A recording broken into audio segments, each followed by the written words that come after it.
Hi guys, Sal here in the shed. Yes, I forgot my hat. Don't worry about it. I've warmed the shed up to get this done. So what's this all about? It's about updates. I've got to thank Chris at Wheezy Palace Models for a character that's arrived. I couldn't do anything till this had arrived, and he sent me some other little items. More pigeons, which brings me on to, did you see Moorland Model Railway, Andy? He's got crows on his layout. Oh, stunning. Absolutely stunning. So we're going to have to share the gamekeeper, I think, to take care of these pigeons. So without further ado, we'll just get into the updates, otherwise we'll be here all day, won't we? But once again, thank you, Chris, at Wheezy Palace Models. Thank you. I've tried putting these pigeons, they're on the scaffolding now. Oh God, that was hilarious trying to put them on there. Well, but it's done anyway, as you'll see. All right, Chris, thank you. Thank you, Andy, for showing me your crows and pigeons. Okay, guys, let's get into this update. Thank you very much. Bye for now. Here we go, all 10 on wheels. And that's what we've got to start with. So let's start taking them apart. Let's see how we get on. Do better for turning you on. Remember how you take these apart. Remember, there's only one way they come off, and there's only one side, and there's a slot. Where is it? Can you see where that handbrake is? Where the screwdriver goes in there, between the black and the body. And you twist. And I can see what I'm doing. There we go. And it just pops it off that one corner. Yeah. If I back it up a little bit, it's a bit close, isn't it? There we go. You just pop one corner by just giving it a little twist in the side there. Put your thin screwdriver in there, and it pops it off that end. And this end, slide the screwdriver down there, pops that end, and there you go. That's how you get your bodies off. It's as simple as that. So there's all 10 there. Alright. Now we got the next thing is to spray these in primer, but I've got to warm the tin up. That's freezing now. Right, back in. Right, you might think this is a bit butcheristic. Another made-up word. The name on here, it's slightly raised because it's printed, yeah. But when you spray it, you can see the print underneath, and therefore you end up putting extra paint on to try and cover it. So my thinking at the moment is I've got a little wire brush on the end of a drill, and all I'm doing is taking the lettering off.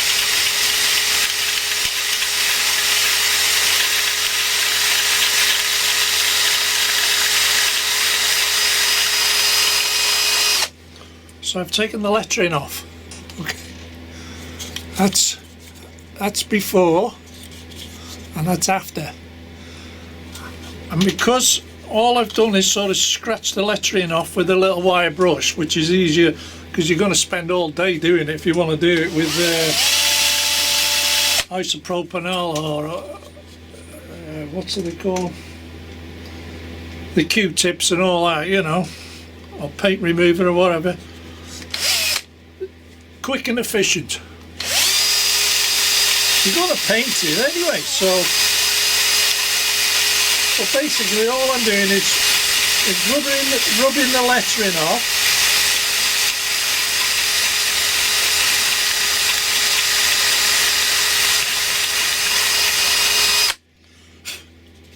It's as quick as that.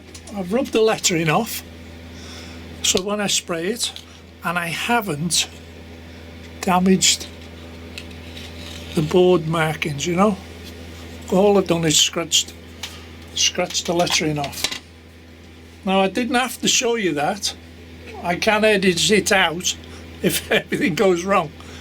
But if everything's going right, that's what I've done with all 10 of them. Yeah, rub them off like that. So we'll get some paint on it now and see how we get on. At this point, I've done 9. This is number 10. Putting a bit of isopropanol on it because it's alcohol. This is the rag. This is what I'm using. Just a plain piece of cotton rag. Wiping it down. Get any loose paint off or any dust prior to painting. Same with the inside, just a wipe over. Don't have to do underneath. Remember, you don't see underneath here. It's just where I've ground the lettering off, that's all. And it takes off any loose bits. Ready for painting. And because it's isopropanol alcohol, it'll evaporate. Okay, so that's where we're up to at the moment. Just letting them evaporate and dry off. At the present moment, I'm letting the paint warm up by the heater. So, and then I'll set the paint job up now. Back in a sec. There we go, just to show you. That's the primer on, all 10 of them.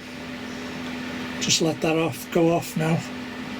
And then we'll start on the EWS colour. Okay, back in a sec.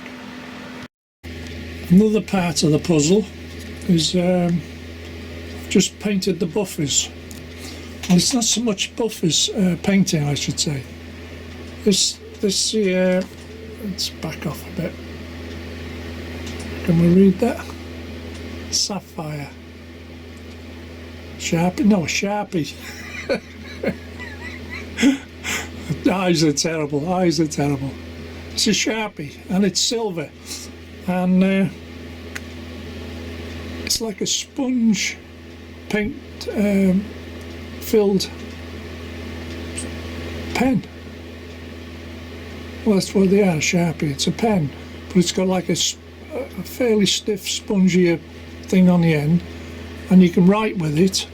Because if I demonstrate on here, yeah, see, simple as that. But because it's a pen, you can get into the buffers going around the shanks and that, and you can do as much as or less as you want. And they're not dear apparently. And it says permanent marker. So I've wrote my name on there. Look, it's virtually dry in seconds. Where is it? It's virtually dry in seconds. So it's a good paint to use if you're using it in that way.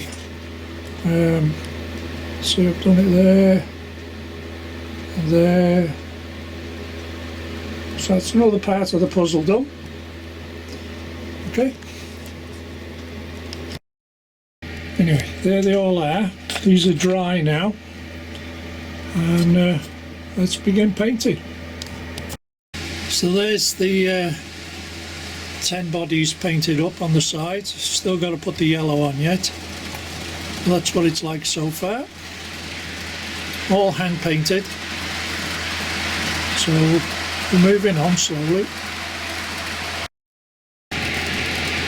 There we are. There's all the wagons painted up. I've still got to put the decals on them. So there's the wagons. And I've put some small loads in them.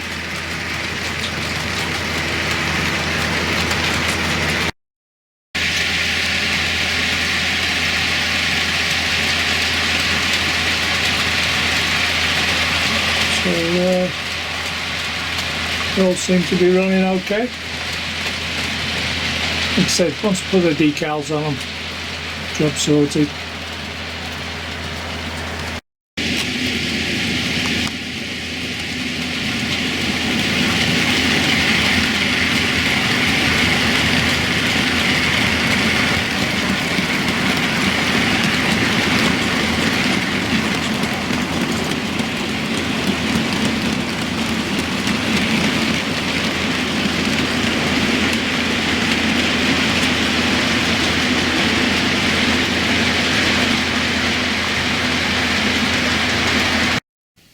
we better start with the updates. Now, if we look closely along this edge here, I've put some foliage along there, refreshed all that, as the old foliage sort of turned to cork. It was a bit of a mess. So that's sort of freshened that edge up again now, because the sunlight actually killed it. That's why I've had to change it, but looks far better anyway, especially when the camera runs round. Moving on to the next item. Take 3 on this. Running these round, they don't like the cold weather. My track doesn't like cold weather. It has the same effect as too hot. I get too much contraction in the line, so I've had derailments. But there is other issues.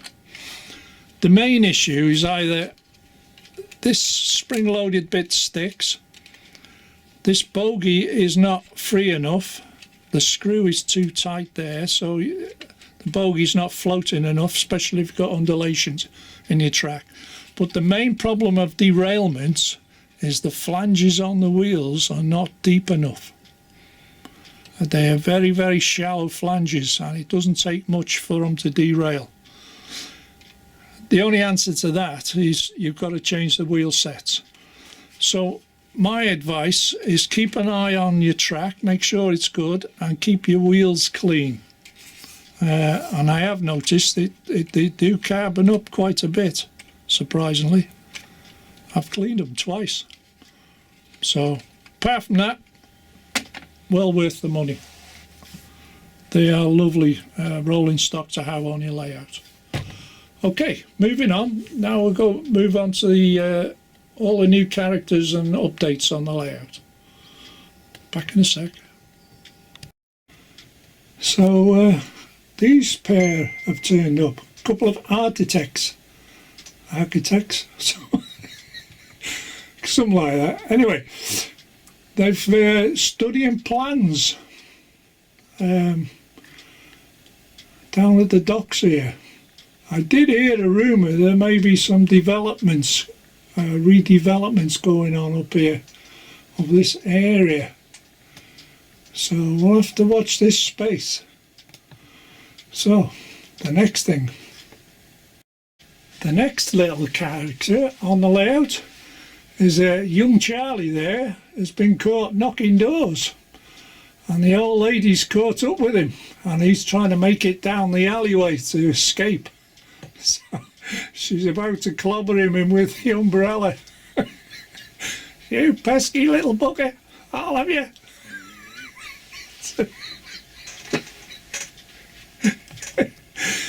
Moving on down the street, we've got the road sweepers have turned up.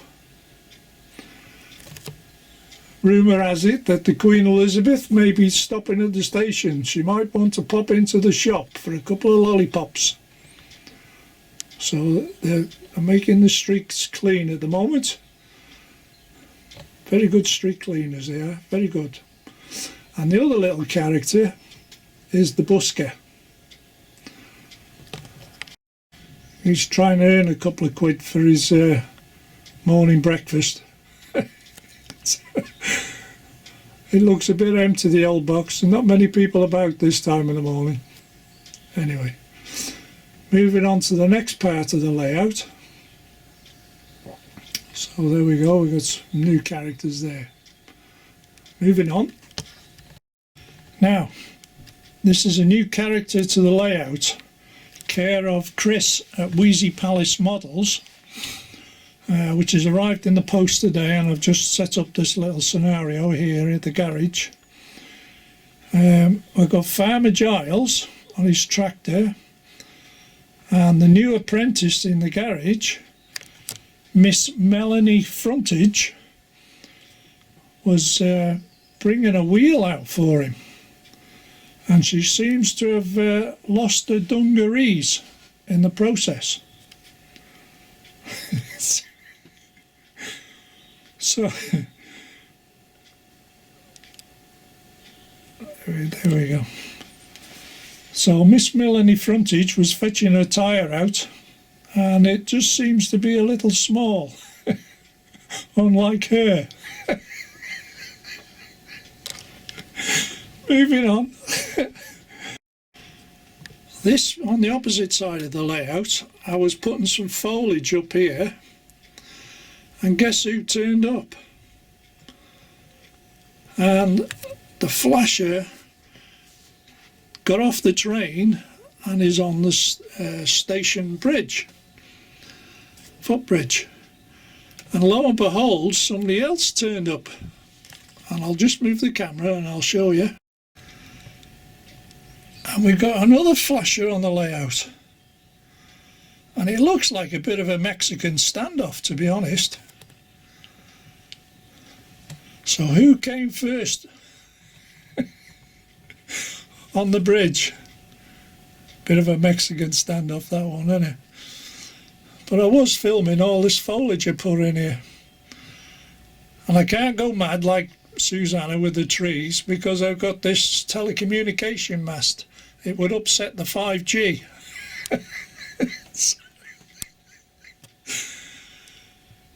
But we'll have to come back to this. See who wins the contest. Who can outstare who. Moving on to the next update. Right guys, the next part of the update. Looks like Austin Powers is turned up with Miss Hump-a-Lot. Wonder why he's popped here. And there's an awful lot of workmen going on in the car park there. It seemed very busy down there. And Susanna the vampire looks a bit agitated. And Bob are smiling for some reason. Mind you, they never stop smiling, do they? And the two pigeons are still there. And thank you very much for all the one-liners. There were some good ones. I can't remember them all offhand, but you'll have to go and read the text. There's some good ones there. Oh, there's one that stood out. Somebody wanted to know who called Hetty and Henry after vacuum cleaners. When you think about it, you know. So anyway, back to the plot. Austin Powers and Miss Hump-a-Lot's turned up, so I'll have a look and see what these two want. Returning to the murder scene, I take it. We'll have a look.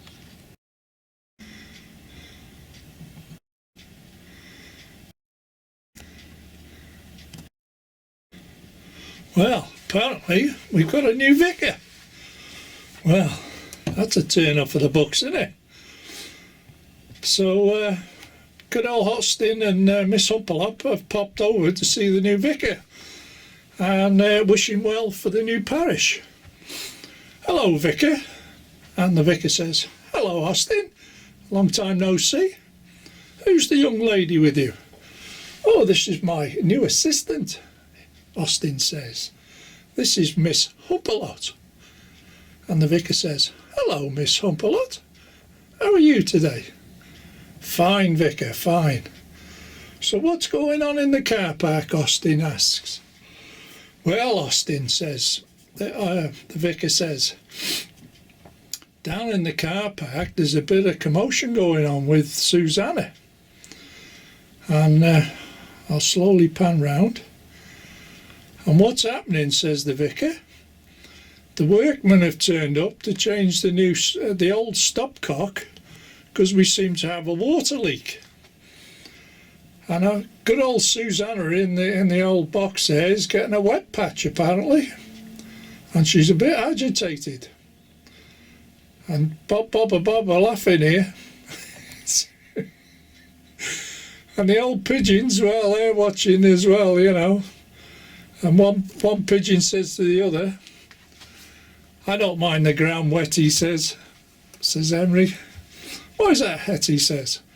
Well, the worms are better when the ground's wet. I can't come up with anything stupid.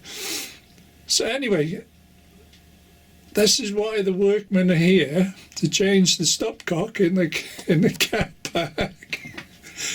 Because good old Susanna is getting a wet patch in her coffin, and she's not happy at all. So, meanwhile, back at Austin and the new vicar, he says, how's things with the church? He says, oh, talking to the church, he says, I've got a new scaffolding erection arrived today, he says. Well chuffed. I can get my stonework all up to scratch. Well, that's great, Vicar. Great, Vicar. Where is it? Oh, it's just round the corner here. I'll show you now. Okay. And there it is.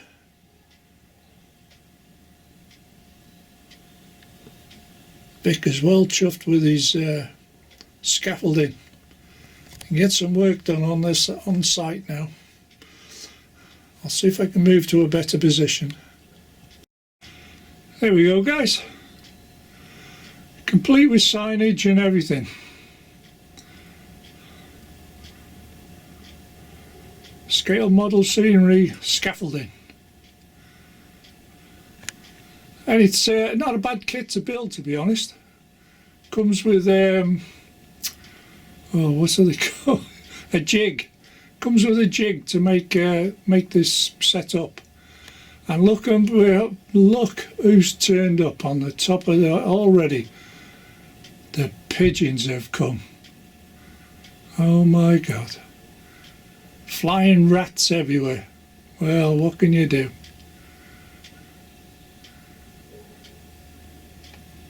You won't believe how difficult they are to put on. So there we go.